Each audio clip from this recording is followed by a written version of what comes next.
দেখুন, আপনি এবং আমি কখনোই প্রলুব্ধ হওয়া থেকে বাঁচতে পারবো না। হারাম সবসময় আমাদের সামনে আসবে, আর এটা সবসময় আমাদেরকে আহ্বান করবে। আর শাইতানু ইয়াইদুকুমুল ফাকর, শয়তান তোমাদেরকে দেউলিয়াতের প্রতিশ্রুতি দিবে। অন্য কথায়, যখন আপনি হালাল পথে চলবেন, শয়তান আপনাকে প্রতিশ্রুতি দিবে তুমি সুযোগ হারিয়ে ফেলছো, তুমি বঞ্চিত হচ্ছ, সবাই কত মজা করছে, তুমি অনেক মজা করতে পারতে, তুমি আরো অর্থ উপার্জন করতে পারতে, তুমি আরো ইন্দ্রিয় সুখ উপভোগ করতে পারতে। সেই সব সময় আপনার কাছে বিজ্ঞাপন দিতে থাকবে বিকল্প পণ্যের, বিকল্প পন্থার, নিজের কামনাকে চরিতার্থ করার। কিছু যায় আসে না যে কতটুকু কোরআন মুখস্থ করেছেন, কিছুই যায় আসে না যে কি পরিমাণ তাহাজ্জুদ আপনি পড়েছেন, এগুলো কোনোটাতেই আসে যায় না। শয়তান থামবে না। দিন শেষে আপনি তো একজন মানুষই, দিন শেষে কামনা বাসনাগুলো আপনার মাঝে থাকবে, আর শয়তান থামবে না, সে আপনার পেছনে লেগেই থাকবে। শয়তানের একটা কৌশল আল্লাহ বর্ণনা করেছেন। তার মনস্তাত্ত্বিক কৌশলটি হলো যায়্যানা লাহুমুশ শাইতানু আমালাহুম। শয়তান তাদের কাজগুলোকে তাদের কাছে আকর্ষণীয় করে দেয়। শয়তান আপনার কাছে আসবে, আপনাকে প্রলুব্ধ করবে। তখন আপনি বলবেন, হ্যাঁ এটা খারাপ, কিন্তু আমি তো অনেক ভালো কাজও করি। হ্যাঁ আমি এলোমেলো কাজ করছি, কিন্তু আমি তো নামাজও পড়ছি। আর আমি তো কাফেরও না, তো সমস্যার কিছু নেই। আর এইবার করেই আমি থেমে যাব, এমন না যে আমি এটা করতেই থাকবো, শুধু একবারই করব। এভাবে নিজেকে সব ধরনের যুক্তি দিতে থাকেন, নিজে নিজে এটাকে বৈধতা দিতে থাকেন। আপনার চিন্তায় এটা এখন আর অতটা খারাপ না। আর তারপর যখন এমন মানুষ চারপাশে থাকেন যাদেরকে বলেন যে এটা তো খারাপ, আর তারপর যখন এমন মানুষের চারপাশে থাকেন যাদেরকে বলেন যে এটা তো খারাপ, তারাও আপনাকে বলে, না ভাই কাম অন, এটা অতটা খারাপ না, থামো তো, এরকম কথা বলো না, না আল্লাহ ওইরকম না, আল্লাহ তোমাকে শাস্তি দিবেন না, কেন এরকম হতাশাজনক কথা বলছো, তুমি অতিরিক্ত চিন্তা করো। আপনি তা শুনেন, আর এটা আপনাকে প্রভাবিত করতে শুরু করে।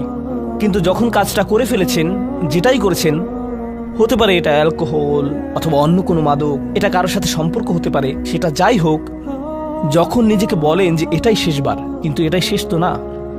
কারণ যখনই কাজটা ঘটে যায় আর কয়েকদিনের মধ্যে অনুশোচনাও কেটে যায়, তখন মোবাইলে আরেকটা মেসেজ চলে আসে, তারপর আরেকটা দাওয়াত আসে, তারপর আপনি বলেন না এটাই শেষবার, আবারও সেই চক্রে আটকে যান, আর আবারও সেটা করেন, আর তা করতেই থাকেন।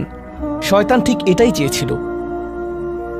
মানুষ এই চক্র বন্ধ করতে পারে, আল্লাহর প্রতি নিবিষ্ট হয়ে বলতে পারে, ইয়া আল্লাহ, আমার বন্ধুরা কি বলছে তাতে কিছু যায় আসে না, শয়তান কি ওয়াসওয়াসা দিচ্ছে তাতে কিছু যায় আসে না, কতবার এই বিভৎস চক্রে আটকা পড়েছি তাতে কিছু যায় আসে না।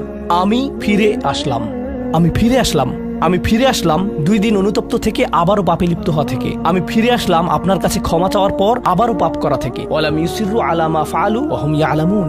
তারা পাপ কাজগুলো বারবার করে না, আর তারা জানে যে তারা কি করছে। আমি সেই লোকদের অন্তর্ভুক্ত হব না। ওয়ালাইসাতিত তাওবাতু লিল্লাযিনা ইয়ামালুনাস সাইয়্যাত।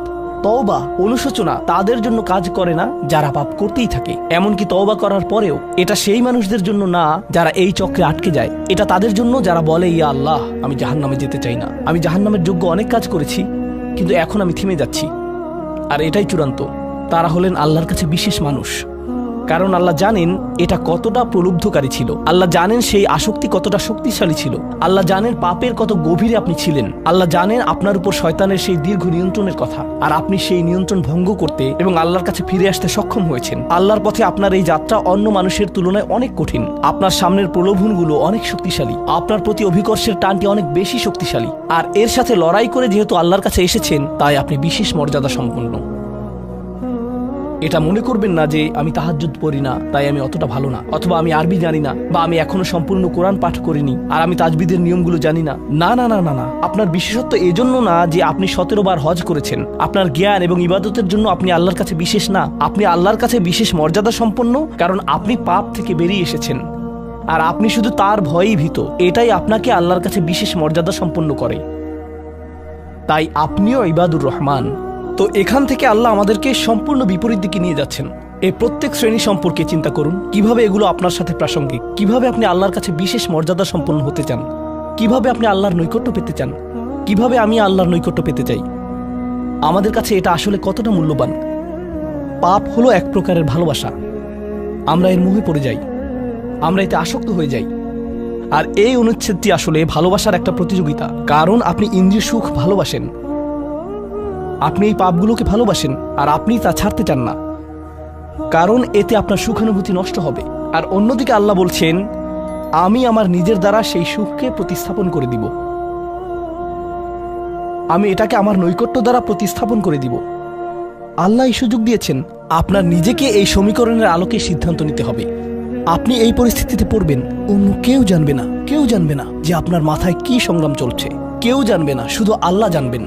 আর প্রসঙ্গক্রমে উদাহরণস্বরূপ আপনাদের কেউ কেউ যখন হারাম সম্পর্কে জড়ান, নিশ্চিত বলছি না, আপনাদেরকে অভিযুক্ত করছি না, কোনো মানুষ, আপনারা না, কোনো মানুষ যাদেরকে আপনারা চিনেন, তারা হয়তো অনৈতিক সম্পর্কে জড়িত, আর আপনি তা থেকে বের হতে চাচ্ছেন। তো আপনি এই আলোচনা শুনে তাকে মেসেজ দিলেন, আমি আর এটা করতে পারবো না। সে উত্তর দিল, তুমি কি আমাকে ভালোবাসো না?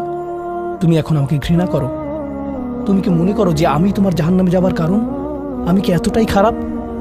এখন আপনি বলছেন, না তুমি অতটা খারাপ না, না আমি তোমাকে ভালোবাসি, তুমি মোটেই খারাপ না, তুমি অনেক ভালো। ঠিক আছে, যদি আমার সাথে সম্পর্ক সমাপ্ত করতে চাও, আজকে রাতে আমার সাথে দেখা করো, আর আমার মুখের সামনে এটা শেষ করো। না, এটা আমি করতে পারবো না। ঠিক আছে, তুমি আমাকে ঘৃণাই করো, আচ্ছা ঠিক আছে, আমি আসছি। এটা আবার শুরু হয়ে গেল, আর এরপর আপনি আবারও তওবা করতে চান। দেখতে পাচ্ছেন, এটা শুধুমাত্র আপনি না, আপনি হয়তো আবেগগতভাবে কোনো কিছুতে জড়িয়ে যেতে পারেন, আর এখন আপনি আবেগগতভাবে ব্ল্যাকমেলের শিকার হচ্ছেন। এর দ্বারা আপনি খারাপ বোধ করবেন। আপনাকে এর বিরুদ্ধে যুদ্ধ করতে হবে, আপনাকে এটা অবদমন করতে হবে, আর আপনাকে উপলব্ধি করতে হবে যে আপনি হয়তো কাউকে হতাশ করছেন, কিন্তু আল্লাহকে সন্তুষ্ট করছেন। আর আপনি এটা শুধু নিজের জন্যই করছেন না, বরং এটা ওই মেয়ের জন্যও করছেন, বা ওই ছেলের জন্যও করছেন যে আপনার মেসেজের জবাব দিচ্ছে। সে আল্লাহর সামনে দাঁড়াবে, এটাও আপনি চান না। আপনি যদি তাকে আসলেই ভালোবাসেন, শুধুমাত্র যদি তাকে কামনা না করেন, বরং তাকে ভালোবাসেন, তাহলে আপনি তাকেও রক্ষা করতে চাইবেন।